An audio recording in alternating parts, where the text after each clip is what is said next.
E nessa época, ele ficou recluso na casa dele, só com uma pessoa ali cuidando dele. Ele nem queria receber a visita dos outros três, né? E a última aparição assim, pública dele, naquele filme Uma Escola Atrapalhada, ele aparece já bem magro. Essa né? foi a última? Foi. Uma escola? Atrapalhada. Eu vou ver quando Ele tá muito magro, foi um choque ali. Muitas vezes as gravações elas precisavam ser interrompidas para a equipe cuidar da saúde do Zacarias. Ele estava tão fragilizado que tinha uma equipe só para ele, para cuidar dele, porque ele não estava se aguentando assim, nas filmagens, né?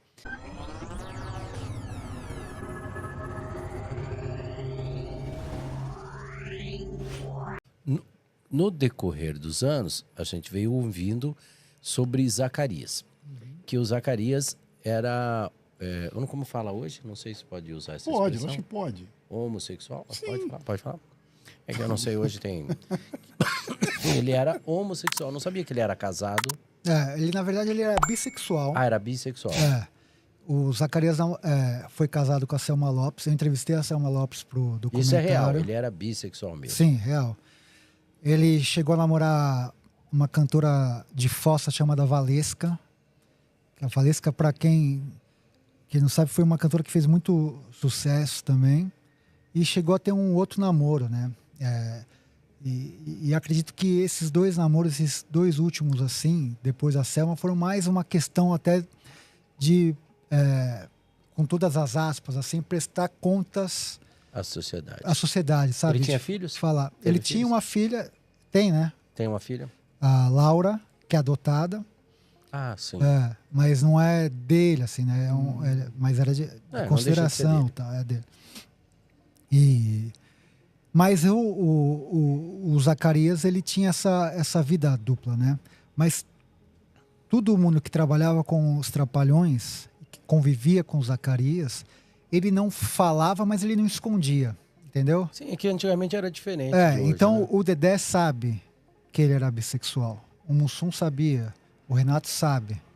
Quem estava ali com os Trapalhões sabia, porque o Zacarias levava. Inclusive, alguns dos namorados dele chegou a fazer figuração em filmes dos Trapalhões, até no programa de televisão, né?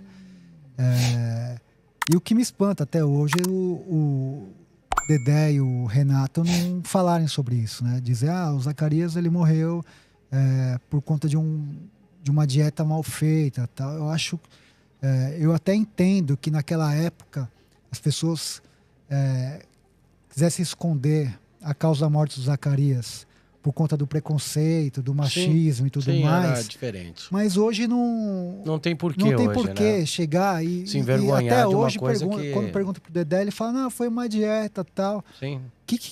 Assim, você falando isso, você ajuda a diminuir o preconceito e normalizar, porque a gente está falando de uma época que a AIDS era uma quando ele morreu, epidemia. Ela estava em alta e não tinha cura. Cara, com uma série de assim, a gente lembra sempre dos casos mais Eu perdi muitos amigos famosos, tal, mas quantos não foram vitimados por essa praga, né? E o Zacarias, infelizmente, foi uma dessas pessoas, né? Que foi vitimada pela AIDS e a gente conseguiu, no documentário, também falar sobre isso, né? Trazer depoimentos inéditos e de gente que trabalhava e conhecia ele diretamente, que falou isso abertamente. Ele tinha uma outra atividade paralela, assim, o Zacarias? Ele só fazia Ele era um gênio, né? Não, como eu disse, ele escrevia também. Ele tinha o centro espírita, né? Que ele, nas horas vagas ele fazia, né? Mas ele escrevia também? O pessoal ele era um cara que falava que era muito inteligente. Ele era de ler, das artes, das letras, né? Dessas pessoas que você falou sobre a morte do Zacarias, tem alguém especial assim que falou abertamente sobre a doença dele, sobre os últimos dias dele? Várias Pode pessoas. citar algum caso aí desses? Olha, acho que tudo mudou quando eu entrevistei o Baiaco, que foi o dublê do Renato Aragão por décadas. Né? O Baiaco viajava com eles para essas apresentações, né? Porque tem isso também, né? A agenda deles era tão forte. Eles filmavam no Teatro Fênix 2 dias da semana. Os outros dias eles filmavam pro cinema. Sim. E nos finais de semana eles viajavam o Brasil em apresentações de circo, né? Eles eram verdadeiros saltimbancos mesmo. Então eles faziam muitas apresentações em Manaus, Pará, Rio Grande do Sul, eles viajavam o Brasil todo. Então eles tinham uma agenda muito... E o Baiaco muitas vezes acompanhava isso, né? E o Baiaco estava com eles no cinema, estava com eles na televisão, estava com eles nas viagens e tal. Foi um cara que tem o lugar de fala porque ele viveu tudo aquilo, né? E sabia e testemunhou uma série de coisas. E foi o cara que primeiro me disse assim abertamente, falou, o Zacarias ele era bissexual e morreu de AIDS. Depois eu entrevistei um dos diretores, né? Que falou, até chegou, uma vez o Zacarias chegou até de modo muito educado, tu até dar em cima de mim, né? Me elogiar, tal.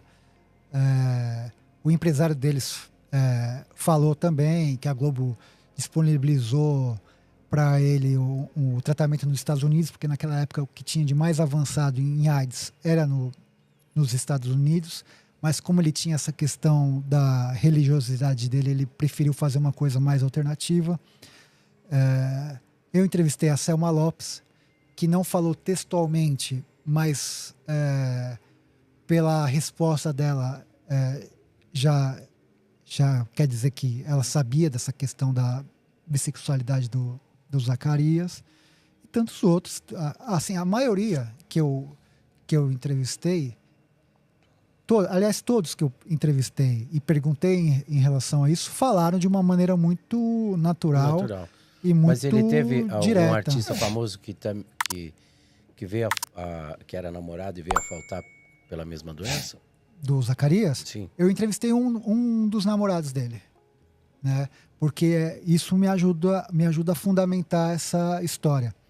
Então, um desses namorados me deu uma entrevista incrível, assim, né? Falando como que era a relação deles como casal, como que eles se portavam diante da sociedade, de sair, de andar pelas ruas, de questão até de trabalho, né? O Zacarias abriu muitas portas para esse namorado dele em relação a... Tentou, né, uma carreira artística, fez algumas pontas na Globo, chegou até a fazer alguma coisa no Carga Pesada, fez com os Trapalhões também. Enfim, para poder... por isso que são 80 pessoas, 80 pessoas, porque isso ajuda a fundamentar, né? Não fica só na versão de um. Eu quero que mais pessoas cheguem e falem, isso aconteceu de fato, né?